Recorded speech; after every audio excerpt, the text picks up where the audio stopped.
A little over a month ago, consumer advocates held a 2-day conference aimed at discussing ways to improve consumer protections in the MLM industry.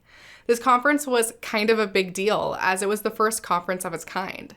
Never before had an entire conference been organized to discuss the harms caused by this industry. The various presenters had differing opinions on how to best protect consumers. While some stated that tighter regulations on MLMs will sufficiently protect consumers, others called for the MLM model to be banned completely. As a conference goer, I listened in and considered the perspectives of each presenter. However, it's still my belief that the only way to truly protect consumers is to ban companies from using an MLM model.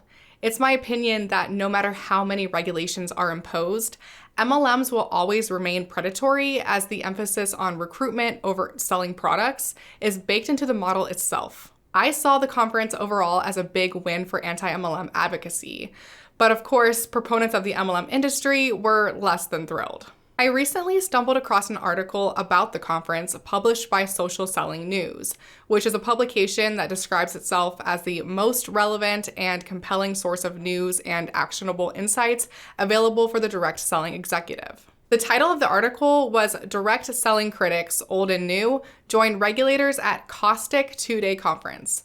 Now, maybe I just don't have a broad vocabulary, but I wasn't quite sure what the word caustic meant, so I had to look it up. The word caustic is defined as sarcastic in a scathing or bitter way. How surprising, the MLM industry is yet again labeling anyone who speaks out against MLM as just bitter. The article was mostly just a synopsis of the panelists' presentations, but I noticed that here and there the writer, a man named David Bland, would subtly sneak in little jabs at specifically anti-MLM advocates. Worst of all, these little jabs were not based in any truth at all.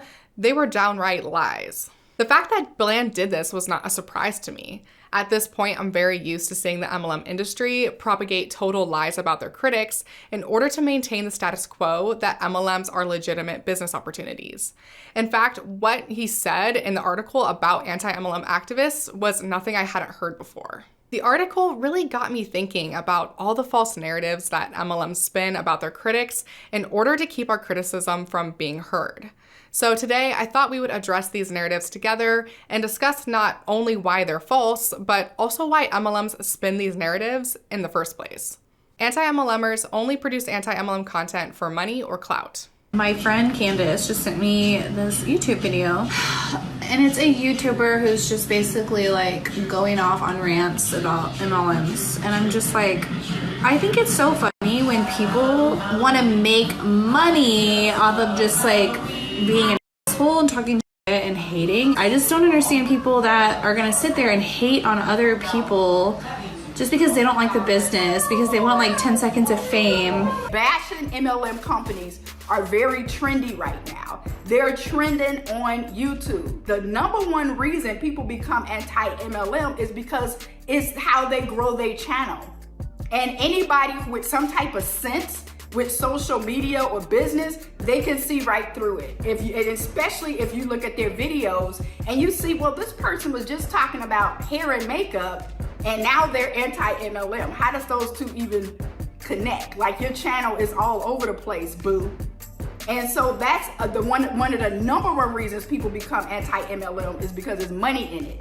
Something I hear pretty often from proponents of the MLM industry is that anti-MLMers only produce anti-MLM content for the money or clout.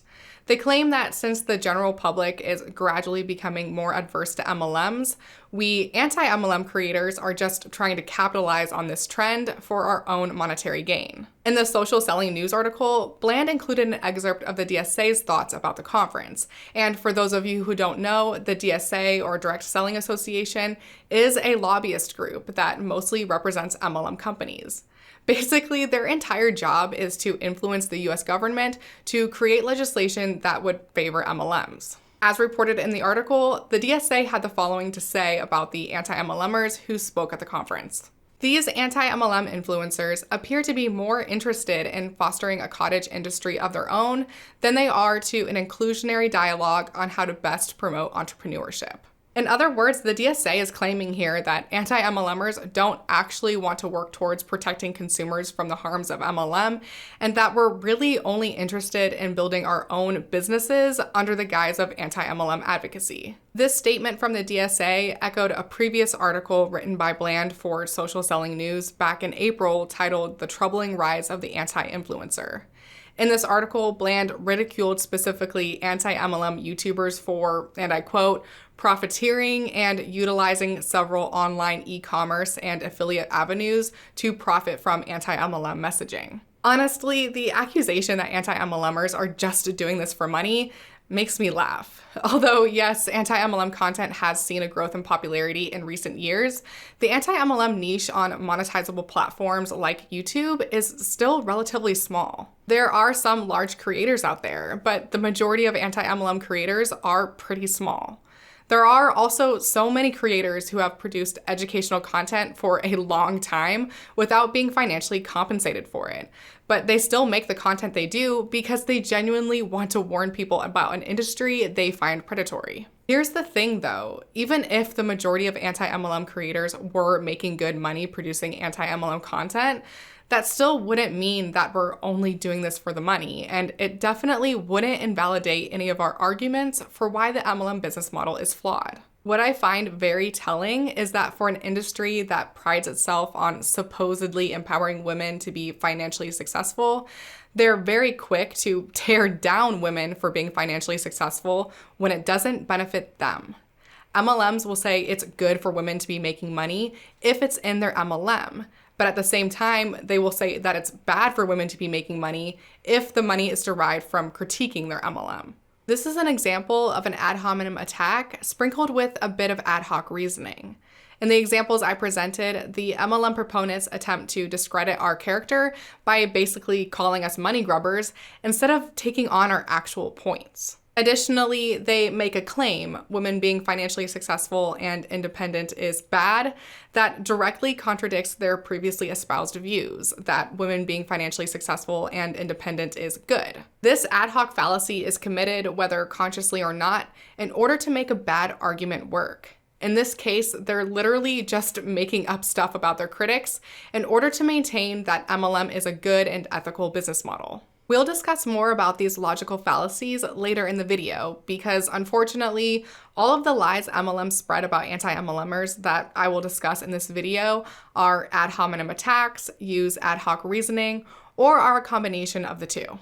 Anti-MLMers are just bitter or sore losers. Losers talk shit.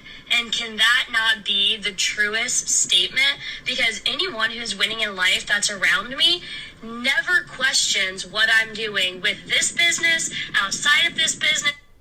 Like, they don't question me because they know that I'm getting shit done to be successful. The people are always like, oh, the hair company, oh, blah, blah, blah, and like try to say little things like that. You're talking shit because you are a loser.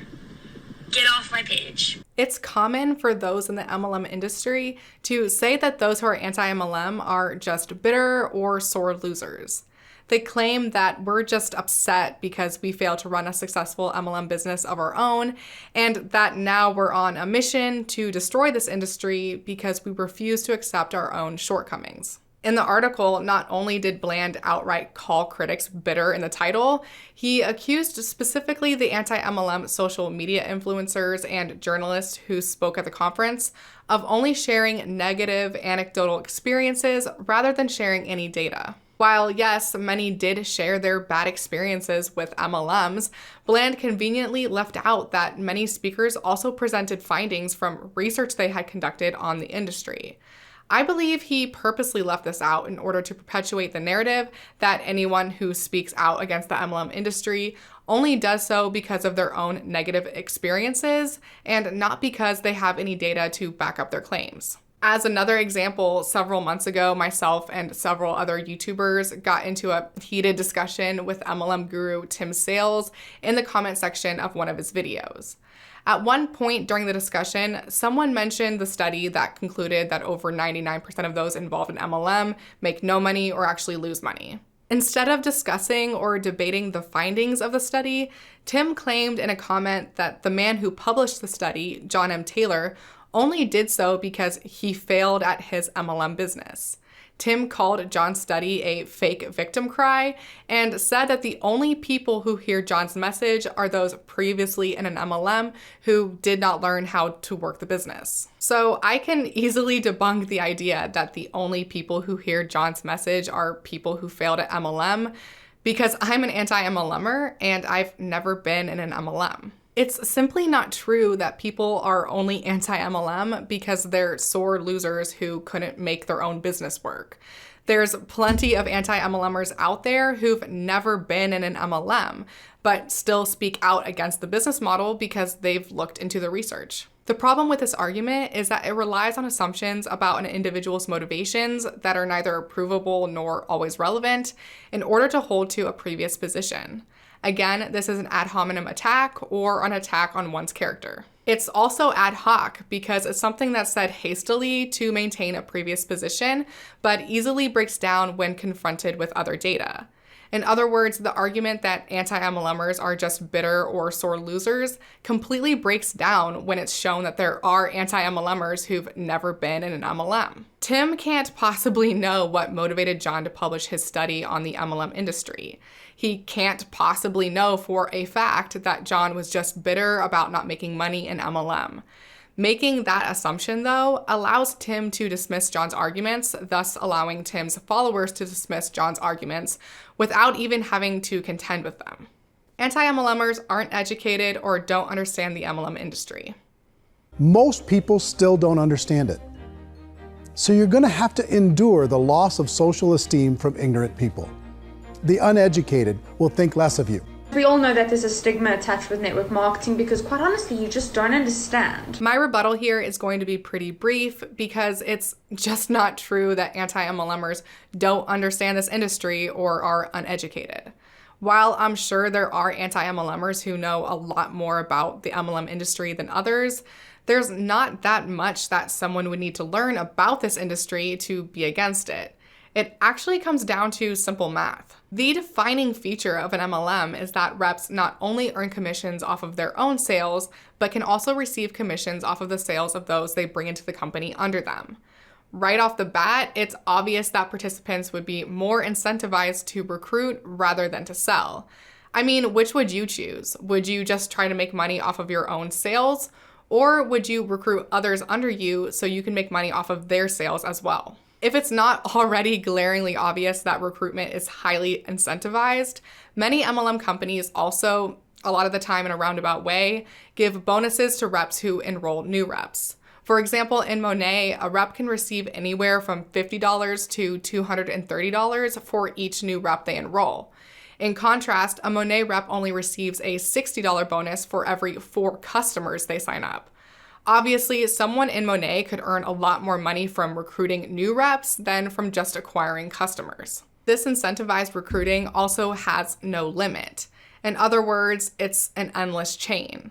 The problem with endless chain models like MLM is that you only have to go 17 levels deep before the population of the Earth is exceeded. In other words, the foundation on which an MLM company is built is unsustainable. It doesn't make any mathematical sense.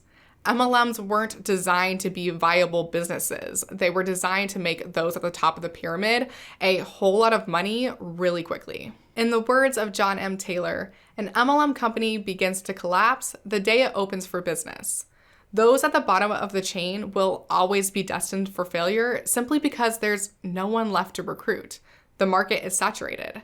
The income disclosures released by MLM companies for those that release this information even supports this. Income disclosures show that most aren't really making any money. And this is all you really need to know about MLMs to be against them. Of course, there are other reasons to be against the MLM model, such as the cult-like way they operate and prey on vulnerable people, but it's not necessary to know the ins and outs of the MLM industry when you know that the MLM model itself is flawed. In his article, Bland criticized many of the anti-MLMers who spoke at the conference for making no effort to distinguish between the actions of legitimate direct sellers following FTC guidelines and the most brazen pyramid and Ponzi schemes. It's almost like he was implying that the anti-MLMers at the conference didn't know what they were talking about. The problem with this statement is when it really comes down to it, there really is no difference between an MLM and a pyramid scheme. Of course, the anti-MLMers at the conference made no effort to distinguish between MLMs and pyramid schemes because they genuinely think, and for good reason, that MLMs are pyramid schemes. It's not that we're ignorant of the MLM industry. It's that we've looked into this industry as much as we would need to in order to realize the MLM model itself is flawed. Again, this is an example of MLM proponents attacking their critics' character in order to deflect criticism. There's one thing that all of these false narratives that MLMs spin about anti-MLMers have in common. Not one of them has anything to do with our actual arguments against the MLM model, and all of them are just made up on the spot attacks on us as people. All of these lies are spread in order for MLM proponents to discredit critics rather than having to face any criticism. It's really funny to me that in his article, Bland includes an excerpt from the DSA in which they basically call out anti-MLMers for refusing to dialogue over this issue. But how are we supposed to engage in honest discourse when our interlocutor refuses to actually discuss our points and instead has actively spread lies about us? The thing is, calls for social change often result in an attempt from the oppressor to discredit the victims who are speaking out.